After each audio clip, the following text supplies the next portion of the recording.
Good day, and welcome to the Neogen third quarter fiscal year 2023 earnings conference call. All participants will be in listen-only mode. Should you need assistance, please signal a conference specialist by pressing the star key followed by 0. After today's presentation, there will be an opportunity to ask questions. To ask a question, you may press star then 1 on your touch-tone phone. To withdraw your question, please press star then 2. Please note today's event is being recorded. I'd now like to turn the conference over to Bill Welke, Head of Investor Relations. Please go ahead. Thank you for joining us this morning for the discussion of the results of the third quarter of our 2023 fiscal year. I'll briefly cover the non-GAAP and forward-looking language before passing the call over to our CEO, John Adent, who will be followed by our CFO, Dave Naimura. Before the market opened today, we published our third quarter results as well as a presentation, with both documents available in the Investor Relations section of our website. On our call this morning, we will refer to certain non-GAAP financial measures that we believe are useful in evaluating our performance. Reconciliations of historical non-GAAP financial measures are included in our earnings release and the presentation, slide 2 of which provides a reminder that our remarks will include forward-looking statements within the meaning of the Private Securities Litigation Reform Act. These forward-looking statements are subject to risks that could cause actual results to be materially different from those expressed in or implied by such forward-looking statements. These risks include, among others, matters that we have described in our most recent annual report on Form 10-K and in other filings we make with the SEC. We disclaim any obligation to update these forward-looking statements. With that, I'll turn things over to John. Good morning, everyone, and welcome to our earnings call covering the third quarter of our fiscal 2023 year. We're pleased to be with you today to provide an update on our performance and the ongoing integration of the food safety business we acquired from 3M last year. On our last earnings call, I mentioned the trend we were seeing in some of our macro-related softenings in our end markets. This continued in the third quarter, with many food producers seeing lower unit volumes, with inflationary pressure on consumers being a key driver. On the animal safety side of our business, the macro weakening was driven primarily by a difficult comparison against extremely strong market growth in Q3 of the last fiscal year, and some destocking by our channel partners. Despite the macro headwinds, we delivered core growth in both legacy segments, aided by our diversification across product categories. In the recently added food safety business, key product lines continue to be negatively impacted by the backlog situation at our transition manufacturing partner. After an unanticipated holiday shutdown in December, we've seen intermittent improvement, but not the sustained progress we expected. To resolve this, we've elevated it to the highest levels of our contract manufacturer, where we've seen meaningful engagement to address the root causes and alleviate certain process constraints. We're working with them to provide additional input into key production decisions and believe we have a path to successful resolution over the coming quarters. As we've discussed before, the former 3M business is a high-quality franchise with leading diagnostic technology for high replenishment environments that in many cases is spec'd into their quality control processes. We understand the critical roles our products play and are working closely with our customers to fulfill as much of their demand as possible while we work to return supply to its more normal levels. With respect to the ongoing combination of the businesses, we continue to make good progress on the integration activities. Commercially, our teams have been combined and cross-trained and are navigating the tighter market conditions focused on a prioritized set of opportunities globally. We've seen significant growth in the sales pipeline over the last few months and are excited about the potential ahead. Additionally, we opened our new distribution center in Mount Sterling, Kentucky, which will be our primary point of distribution in the U.S. for the combined business, allowing us to serve our customers more efficiently from a single location. We're also continuing to make progress scaling up the infrastructure we need to fully accommodate the former 3M business within Neogen. The new facility we're building in Lansing ultimately will house the production currently handled by our transition manufacturing partner. Construction is progressing on track. The foundation is being poured, sections of the frame are starting to go up, and the customized equipment has already been ordered. Additionally, our ERP implementation for the combined business is well underway, with completion on schedule for the end of calendar 2023. And finally, we continue to add critical personnel in the quarter with additions to our back office and related support teams, which play a key role in enabling our exit from the transition services agreements currently in place. Clearly, there is more work to do, but we remain very excited by the opportunities the addition of such a high-quality business and the contributions we've seen from our new employees who are now part of our One Neogen team. With that, I'll turn the call over to Dave for some more insights into our results for the quarter. Thank you, John, and welcome to everyone listening this morning. Jumping right into the results, our second quarter revenues were $218 million, an increase of 70% compared to the same quarter a year ago. Core growth, which excludes the impact of both foreign currency and acquisitions, was 4% for the quarter. Acquisitions added 68%, while foreign currency amounted to a 2% headwind compared to the prior year.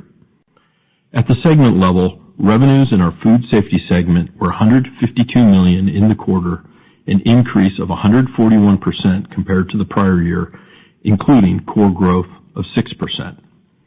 Sales in our culture media and other category grew high teens on a core basis, benefiting from a large order from a vaccine manufacturer.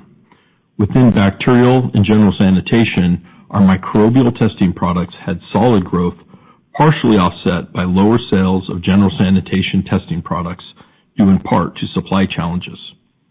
Rounding out our larger food safety product categories, natural toxins, allergens, and drug residues had a slight core revenue decline due largely to the discontinuation of our product line of drug testing kits for international dairy markets.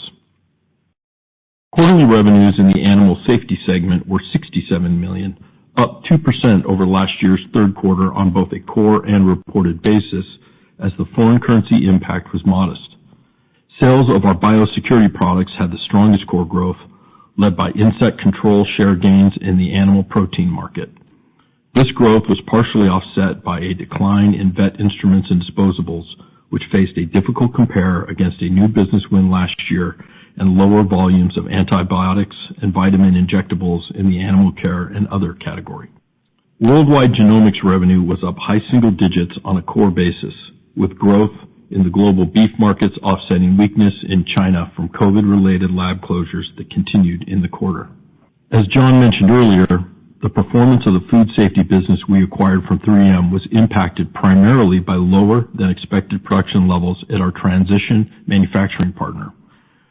We had anticipated seeing some progress in reducing the backlog during the quarter, but the unexpected shutdown of production over the holiday prevented this from happening. This business is not included in our definition of core growth, but on a pro forma basis, it experienced a core revenue decline of 2% in the quarter. Including the former 3M business, core growth for Neogen as a whole would have been low single digits on a pro forma basis. Gross margin in the third quarter was 49.5%, representing an increase of 470 basis points from 44.8% in the same quarter a year ago, with the increase primarily driven by the addition of higher margin business in the 3M food safety transaction. Adjusted EBITDA was $51 million, representing growth of 106% from the prior year quarter, driven by the merger with the former 3M food safety business. Adjusted EBITDA margin was 23.5%, a year-over-year increase of 410 basis points. The increase was driven by the gross margin expansion, which more than offset costs added in the quarter to accommodate the larger scale of the combined business. Adjusted net income was $27 million for the quarter, with adjusted earnings per share of 12 cents, compared to $16 million and 15 cents, respectively, in the prior year period. The increase in adjusted net income was driven by higher adjusted EBITDA, more than offsetting the increase in interest expense, while adjusted earnings per share was impacted by the increase in weighted average shares outstanding from the food safety transaction. In February, we completed the strategic bolt-on acquisition of Corvium, the SaaS provider behind our Neogen analytics platform. In February, we completed the strategic bolt-on acquisition of Corvium, the SaaS provider behind our Neogen analytics platform, accelerating our organic data strategy. Although we can't always control timing of when certain strategically attractive bolt-ons become available, our capital allocation priorities are funding integration CapEx and deleveraging. Following our debt paydown in December, we ended Q3 with gross debt of $900 million, 67% of which is at a fixed rate, and a total cash position of $183 million. In addition to the Corvium acquisition, our cash position at the end of the quarter was impacted by integration CapEx and the timing of 2 interest payments in the quarter. As we look to the remainder of fiscal year 23, we believe our previously communicated view of second half core growth in the mid-single digit range with an adjusted EBITDA margin in the mid-20s range remains intact. We expect to see sequential margin improvement in the fourth quarter, but believe our second half results will be pushed towards the lower end of those ranges as a result of the production loss during the December shutdown at our transition manufacturing partner. With respect to adjusted net income, we continue to anticipate a full-year effective tax rate of around 20%. For the fourth quarter, interest expense is expected to be approximately $18 million. I'll now hand the call back to John for some closing thoughts. Thanks, Dave. We're excited about the progress we've made to date combining Neogen and the former 3M Food Safety business into a clear, pure-play leader in the food security market with a product portfolio that's over 95% consumables. While our market is not immune to economic slowdowns, it has historically been resilient, and we believe has a number of attractive long-term secular tailwinds, such as heightened pathogen awareness, the growing prevalence of food allergies, and increasingly health-conscious consumers who want to know what's in their food. It's also a market in which we believe the aggregation of structured data and use of analytics are of particular importance. The effective use of data can allow auditing bodies and food companies to identify risks and improve safety and testing processes to ultimately minimize outbreaks. We are implementing our data strategy through Neogen Analytics, a software platform that capitalizes on our many touch points across the food supply chain and provides users with actionable data. Neogen Analytics can provide insights from industry best practices, predictive modeling, trend analysis with real-time monitoring, and simplified compliance processes. The acquisition of Corvium last month will allow us to accelerate this strategy and further embed Neogen Analytics in the market, as customers are increasingly looking to leverage data. We've seen strong growth in the platform and are planning to build on this leading presence by launching additional software modules and digital mapping capabilities in the near future. We've also begun working with one of the leading providers of generative AI search on potential opportunities to drive monetization for Neogen Analytics capabilities. I appreciate the efforts and commitment of our team members around the world. We have numerous integration work streams underway across the organization, and I couldn't be happier to have them working with us as we build the future of our One Neogen. I'll now turn things over to the operator to begin the Q&A. Thank you. To ask a question, please press star then 1 on your touchtone phone. If you're using a speakerphone, we ask that you please pick up your handset before pressing the keys. To withdraw your question, please press star then 2. Today's first question comes from Brandon Vasquez with William Blair. Please go ahead. Hi, good morning, everyone. Thanks for taking the question. I'll ask maybe a couple near-term ones and then maybe 1 or 2 kind of longer-term ones. But kind of in the near term, curious your thoughts around, it sounds like there was a holiday shutdown at one of the manufacturing facilities, but then you had issued guidance in January. So it sounds like maybe you would have been past that already. So curious if that was, can you talk about was that the reason that things came in a little weaker than expected? Was there something post that January guidance that had developed differently? Brandon, it was a little bit of both. We didn't realize, we looked in January, the full impact of that December shutdown, because our expectation was that we had a plan in place that the contract manufacturer was going to run, and that's why it was unanticipated to us that they shut it down. And so we didn't really realize that full impact till we got a little bit later into that January period. It was a major disappointment. We were making progress, and it really set us back. And that's why you're seeing, us talking about we're not meeting our customers' demand right now on really on that 3M side of the food or the 3M business that we bought because the manufacturer just can't make enough for us at this point. Now, I will tell you, Brandon, we've had 3 meetings with myself and their CEO over the last 30 days. We've got a new structure in place. We have, I think, the attention now of the group that this is no longer a business buried within 3M. This is a business they have to focus on, and I think we're starting to see that focus. But it's gonna take us a while to get through it. I have seen, though, that we're directionally better, but we've been in that position before, so I want to see this stay directionally better and not go the other way. So we're optimistic that this is transitory and give us momentum going into next year, but they need to prove to me also that they can follow what they say they're going to do and get that stuff done. Okay, got it. And then as you think, maybe this is a question a little bit more for Dave, but you have that mid-single digits core growth, maybe towards the lower end of that now. What is implied? My understanding is that's Neogen as a core legacy business. What's implied there in the 3M business? I mean, it's a sizable revenue number, right? Can that sequentially improve as we go into the fiscal fourth quarter? Yeah. Hey, Brandon. I think I'd say we're not anticipating too much improvement, maybe a little bit better. Obviously, there's some more selling days, but from a growth perspective, we would anticipate it probably doing a little bit better, but more kind of that mid-single digit on underlying legacy business and the acquired business not showing significant improvement sequentially, I think is what's contemplated there. Okay.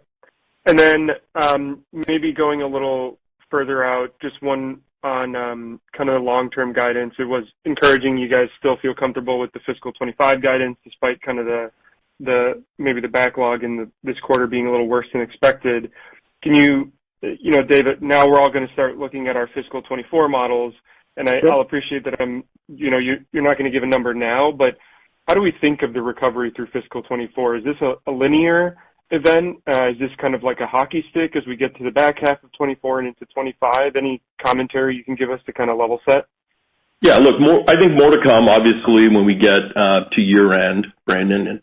But underlying the performance we saw, look, we participate in these food safety markets, and you saw the legacy business grow solid mid-single digits on a core basis in these markets, and that's where we also participate with the acquired businesses as well.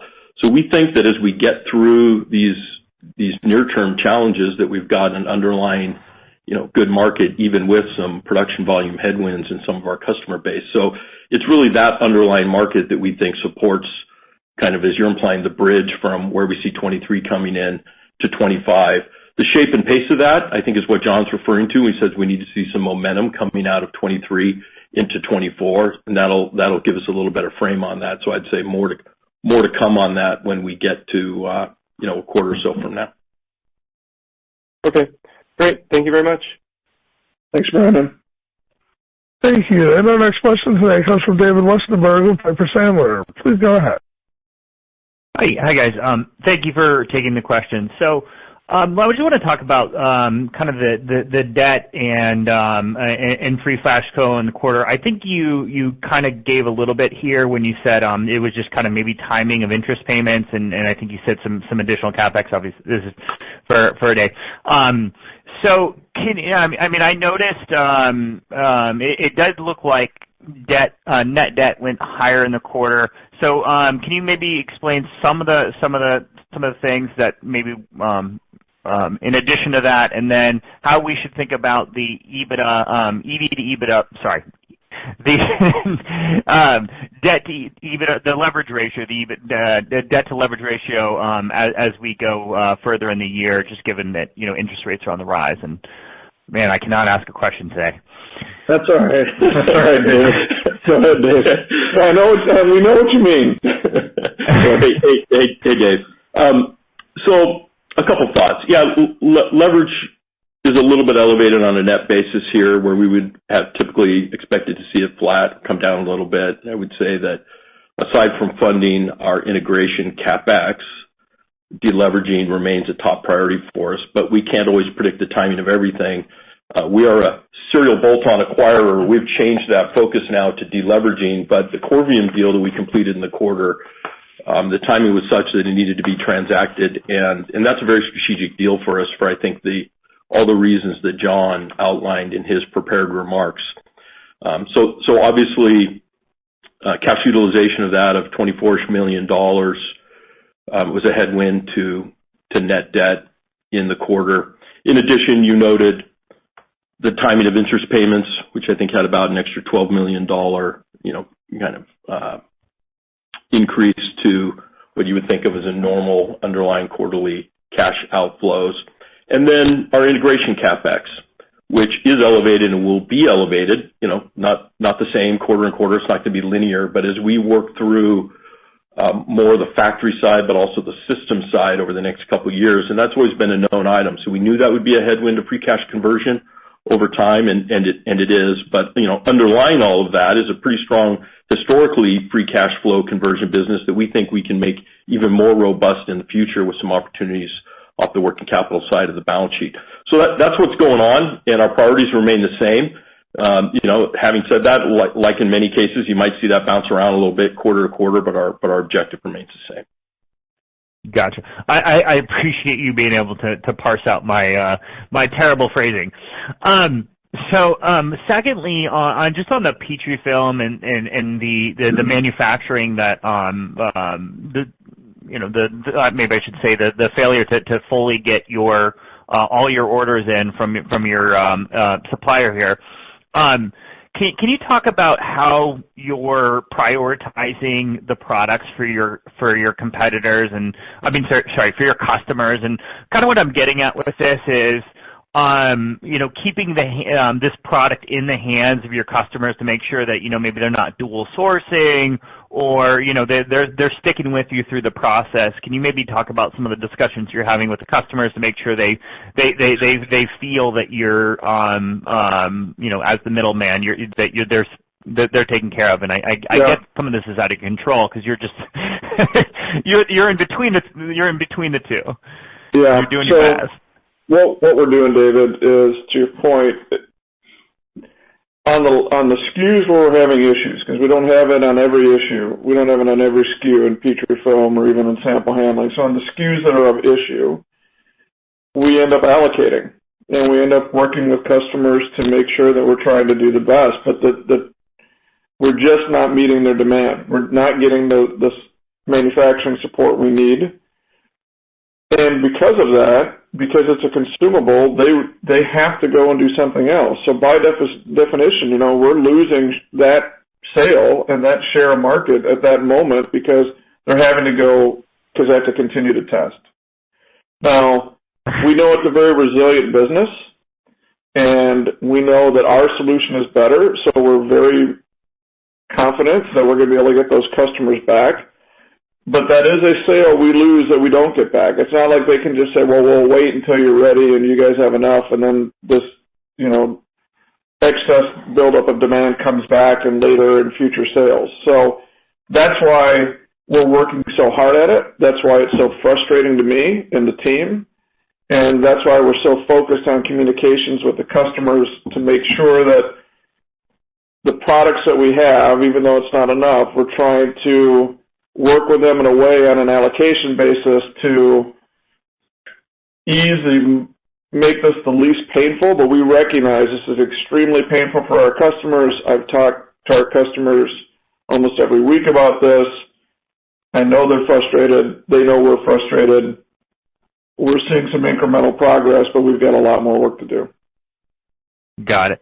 And in terms of, is there any other maybe technical issues or invoicing issues with Petrifilm? I mean, is the experience right now just kind of the stock out and everything else from the transition is going pretty fine right now, and you do feel comfortable that that frustration is isolated to really the product? Yeah, David, the biggest issue is manufacturing. It's not logistics. There's nothing in the order to cash cycle. We don't see any issues with billing or receiving or anything like that. It's purely a manufacturing issue. And and Brandon kind of brought this up about what 24 looks like. Look, during fiscal year 24, some of those lines will be coming over to us. Just Petrifilm won't, but sample handling, portions of that will be coming over, and even the pathogen side. So we will feel a lot more comfortable, and we're working very hard to continue to move, some of those products into our manufacturing and into our hands, even at an accelerated rate than we earlier anticipated, because we know we can get that fixed.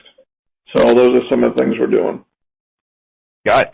No, really helpful. And then maybe just along with those lines, can you talk about some of the, maybe the integration and some of the cost savings? I don't know if, you're ready to quantify, some of the integration of distribution, and maybe faster than expected manufacturing, what this could look like in terms of time and speed. I know you did reiterate the long-term guidance, so I'm guessing, I don't know if this is, maybe you can even talk about maybe linear versus exponential. I mean, what are we talking about in terms of some of that cost savings and in the near term, or integration savings?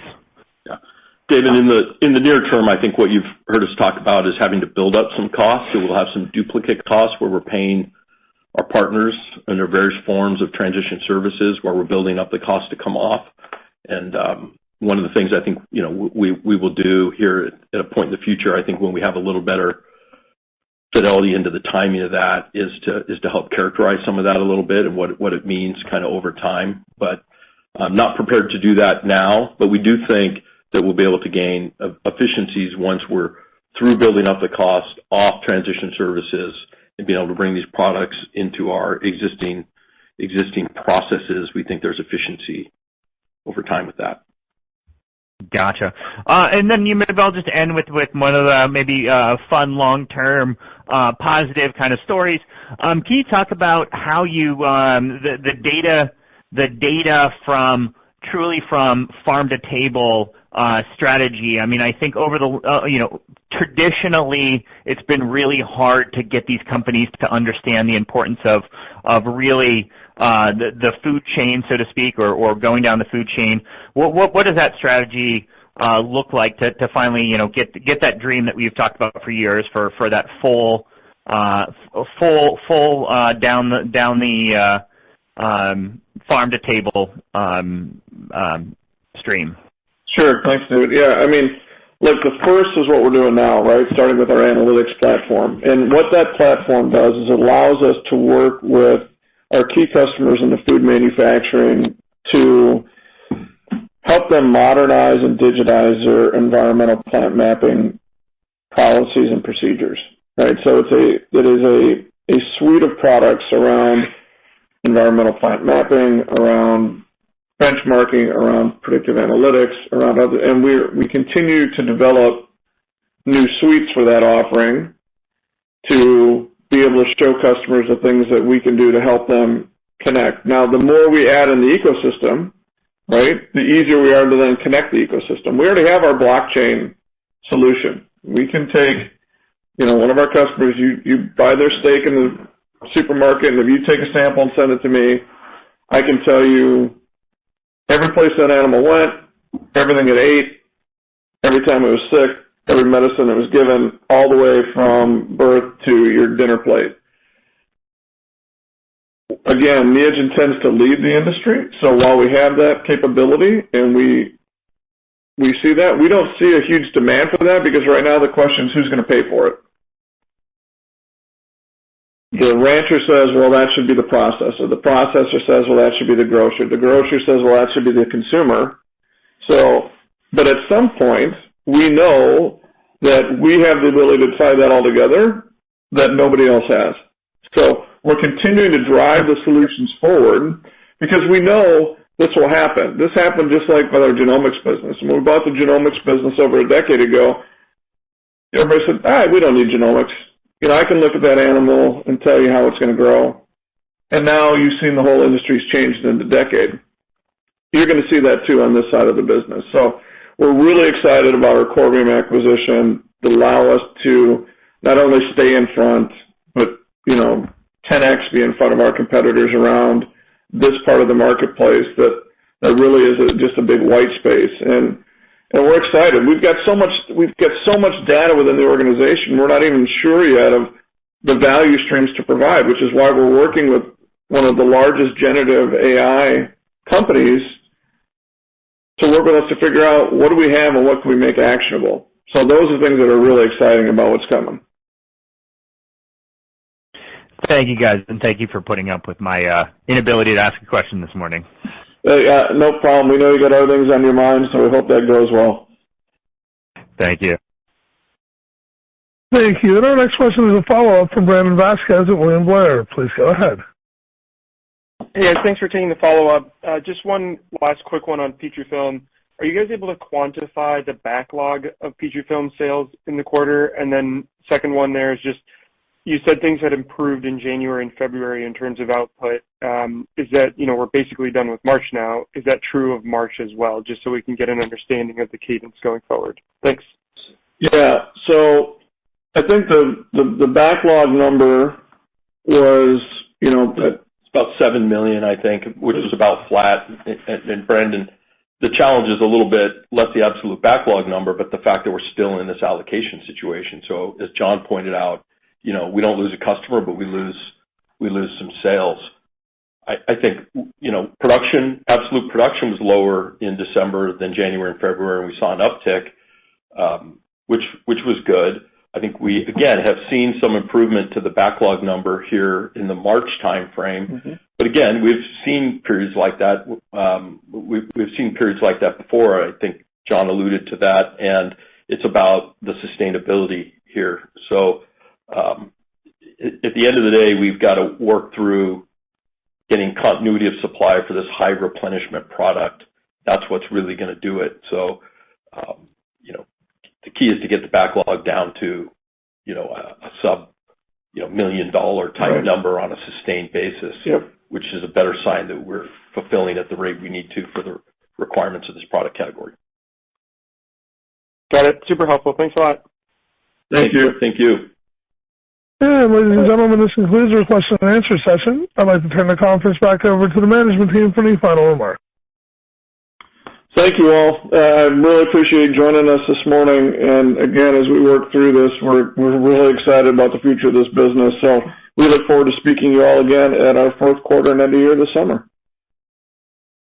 Thank you, sir. This concludes today's conference call. We thank you all for attending today's presentation. You may now disconnect your lines and have a wonderful day.